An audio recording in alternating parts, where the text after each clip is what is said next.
ಉದ್ದೇಶ ಏನಪ್ಪ ಅಂತಂದರೆ ಒಂದು ಆರೋಗ್ಯ ಹಕ್ಕಿನ ಜಾಥಾ 2026 ಅಂತೇಳಿ ಒಂದು ಜಾಥಾ ನಡೀತಾ ಇದೆ. ಇದು ಬಂದು ಇಡೀ ನಮ್ಮ ಕರ್ನಾಟಕ ರಾಜ್ಯದಂಥ ಎಲ್ಲ ಜಿಲ್ಲಾ ಕೇಂದ್ರಗಳಲ್ಲಿ ಒಂದು ಜಾಥಾ ಮಾಡೋ ಮುಖಾಂತರ ಆರೋಗ್ಯದ ಕುರಿತು ವಿಶೇಷವಾಗಿ ಈಗಾಗಲೇ ನಮ್ಮ ಟ್ರಾನ್ಸ್ಜೆಂಡರ್ ಆದಂಥ ಸಹೋದರಿಯರು ಈ ವಿಷಯ ಕುರಿತು ಸಂಪೂರ್ಣವಾಗಿ ವಿವರಣೆಯನ್ನು ನೀಡಿದ್ದಾರೆ. ಅಂದರೆ ಸರ್ಕಾರಿ ಆಸ್ಪತ್ರೆಗಳಲ್ಲಿ ಹೆಚ್ಚಿನ ರೀತಿಯ ಒಂದು ಏನಂತಂದರೆ ಔಷಧಿಗಳು ವಿತರಣೆ ಆಗಬೇಕು. ಇಲ್ಲಿ ಯಾವುದೇ ರೀತಿಯಿಂದ ಜಾತಿ ಭೇದ, ಲಿಂಗ ಭೇದ ಅಥವಾ ಯಾವುದೇ ರೀತಿಯಿಂದ ಒಂದು ಭೇದ ಭಾವ ಮಾಡಲಾರ್ದೇ ಸರ್ಕಾರ ಕೆಲವೊಂದು ಪರಿಶಿಷ್ಟ ಜಾತಿಯ ಸಮುದಾಯಕ್ಕೆ ಕೆಲವೊಂದು ಉಚಿತ ಒಂದು ಏನು ಕ್ಯಾಸ್ಟ್ ಸರ್ಟಿಫಿಕೇಟ್ ನೀಡಿದಾಗ ಉಚಿತ ಒಂದು ಶಸ್ತ್ರಚಿಕಿತ್ಸೆ ಆಗಿರ್ಬೋದು, ಆರೋಗ್ಯ ತಪಾಸಣೆ ಆಗಿರೋದು ಅವಕಾಶ, BPL ಕಾರ್ಡ್ ಇದ್ದರೆ ಅವಕಾಶ ಇದೆ ಅಂಥೇಳಿ ಕೆಲವೊಂದು ಯೋಜನೆಗಳನ್ನು ಮಾಡಿದ್ದಾರೆ ಕರ್ನಾಟಕ ಸರ್ಕಾರ. ಬಟ್ ಆದರೆ ಅದು ಹೆಸರಿಗೆ ಮಾತ್ರ ಇದೆ. ಅಲ್ಲಿ ಶಸ್ತ್ರಚಿಕಿತ್ಸೆ ಆಯ್ತಂದ್ರೆ ಅದಕ್ಕೆ ಸಂಬಂಧಪಟ್ಟಂಥ ಸುಮಾರು ಒಂದು ವಾರ ಅಡ್ಮಿಟ್ ಇದ್ದರೂ ಕೂಡ ಒಂದು ಔಷಧಿ ವಿತರಣೆ ಆಗೋದಿಲ್ಲ. ಅಂಥ ಔಷಧಿಗಳನ್ನು ಹೊರಗಡೆ ಮೆಡಿಕಲ್ಗೆ ಬರೆಯುವಂಥ ಪದ್ಧತಿ ಇದೆ.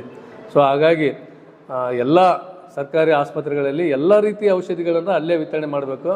ಇಲ್ಲಿ ಯಾವುದೇ ರೀತಿಯಿಂದ ಹೊರಗಡೆ ಔಷಧಿಗೋಸ್ಕರ ಒಂದು ಚೀಟಿಯನ್ನು ಕಳಿಸೋದಾಗಲಿ ಅಥವಾ ವಿಶೇಷವಾಗಿ ಸರ್ಕಾರಿ ಆಸ್ಪತ್ರೆಯಲ್ಲಿ ಒಂದು ಡ್ಯೂಟಿ ಮಾಡೋಂಥ ಡಾಕ್ಟ್ರುಗಳು ಸುಮಾರು ಹೊರಗಡೆ ಏನಂತಂದರೆ ಖಾಸಗಿ ಒಂದು ಹಾಸ್ಪಿಟ್ಲ್ಗಳನ್ನು ತೆರೆದಿದ್ದಾರೆ.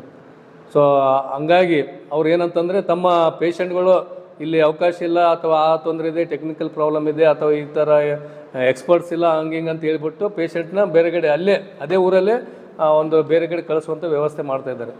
ಹಾಗಾಗಿ ಭಾಳಷ್ಟು ಇದು ಆರೋಗ್ಯ ಕಾಪಾಡೋದು ಎಲ್ಲ ಮಾನವರ ಒಂದು ಹಕ್ಕಾಗಿದೆ. ಇಲ್ಲಿ ಜೀವಂತವಾಗಿ ಆರೋಗ್ಯವಾಗಿ ಇರೋದು. ಬಟ್ ಅನಾರೋಗ್ಯದ ಬಗ್ಗೆ ಕುರಿತು ಭಾಳಷ್ಟು ಜಾಹೀರಾತುಗಳನ್ನು ಸರ್ಕಾರ ನೀಡ್ತದೆ. ಸಿಗರೇಟ್ ಮದ್ಯಪಾನ ಮಾಡೋದಾಗಲಿ, ಸಿಗರೇಟ್ ಸೇವನೆ ಮಾಡೋದಾಗಲಿ, ಗುಟ್ಕಾ ಇದು ಆಗೋದಾಗಲಿ ಇಂಥದ್ದೆಲ್ಲ ಸೇವನೆ ಮಾಡಬಾರ್ದು, ಇವೆಲ್ಲ ಆರೋಗ್ಯಕ್ಕೆ ಹಾನಿಕರ ಅಂತೇಳಿ ಭಾಳಷ್ಟು ಸರ್ಕಾರ ಒಂದು ಜಾಹೀರಾತು ಮಾಡೋಂಥ ವ್ಯವಸ್ಥೆ ಇದೆ. ಅದಕ್ಕೆ ಸಂಬಂಧಪಟ್ಟಂತೆ ಕೂಡ ಭಾಳಷ್ಟು ಔಷಧಿಗಳು ಸರ್ಕಾರ ವತಿಯಿಂದ ಕೂಡ ಸಪ್ಲೈ ಆಗ್ತದೆ. ಆದರೆ ಅದು ಕರೆಕ್ಟಾಗಿ ಸರ್ಕಾರಿ ಆಸ್ಪತ್ರೆಗಳಲ್ಲಿ ವಿತರಣೆ ಆಗೋದಿಲ್ಲ.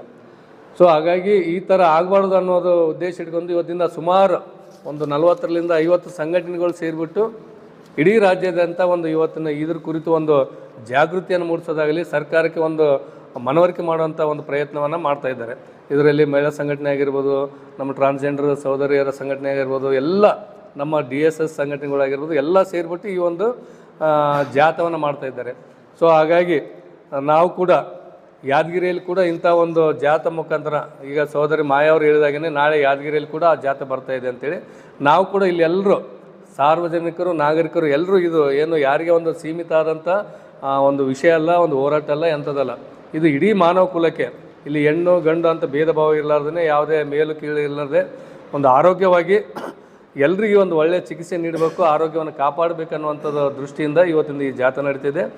ಹಾಗಾಗಿ ಈ ಜಾಥಾದಲ್ಲಿ ಕೂಡ ನಮ್ಮ ಯಾದಗಿರಿಯ ಎಲ್ಲ DSS ಪದಾಧಿಕಾರಿಗಳಾಗಿರ್ಬೋದು, ಇನ್ನಿತರ ನಮ್ಮ ಜಿಲ್ಲಾ ಮಟ್ಟದ ಎಲ್ಲ ಕಾರ್ಯಕರ್ತರು ಭಾಗವಹಿಸಬೇಕು.